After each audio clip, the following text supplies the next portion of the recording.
অমুসলিম দেশে উচ্চশিক্ষা এবং স্থায়ী হওয়ার ক্ষেত্রে ইসলামের বিধান কি? ইসলাম অমুসলিম দেশে উচ্চশিক্ষার জন্য যেতে নিষেধ করে না। যদি আপনার ইমানকে রক্ষা করার মতো পুঁজি থাকে, সেখানে গিয়ে কী ধরনের চ্যালেঞ্জের মুখোমুখি হবেন সেগুলো মাথায় রেখে আপনি নিজেকে সমৃদ্ধ করে যান, বরং উল্টা দাওয়াতে মিশন নিয়ে যান, আপনি অবশ্যই যেতে পারেন। কিন্তু স্থায়ী হওয়ার ব্যাপারে ইসলামের নির্দেশনা হলো যেখানে থাকলে আপনার ইমান আমল নষ্ট হওয়ার আশঙ্কা আছে সেখানে আপনার জন্য থাকা জায়েজ নাই। এখন পৃথিবীর অমুসলিম দেশগুলোর অনেক জায়গা আছে, যেমন ইংল্যান্ডের কিছু কিছু জায়গা আছে, অস্ট্রেলিয়ার কিছু কিছু জায়গা আছে, মুসলমানদের নিজস্ব সোসাইটি ডেভেলপ হয়ে গেছে, মুসলমানদের সব কিছু সেখানে আছে। এরকম জায়গায় আলহামদুলিল্লাহ মুসলমানদের ইমান নষ্ট হওয়ার আশঙ্কা কম যদি ওই জায়গায় সে থাকে। তো এরকম পরিবেশ যদি আপনি থাকেন পান তাহলে সেখানে থাকতে পারেন। এছাড়া নিজের যদি দাওয়াতের উদ্দেশ্যে যান তাহলে সেটাও জায়েজ আছে। সাহাবীরা অনেকে অমুসলিমদের দেশে দাওয়াতি কাজ করতে গেছেন।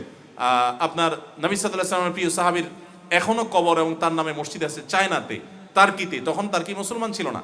তো এই সমস্ত দেশে সাহাবীরা ছড়িয়ে পড়েছেন। দাওয়াতের উদ্দেশ্যে আপনি পৃথিবীর যে কোনো দেশে বসবাস করতে পারেন।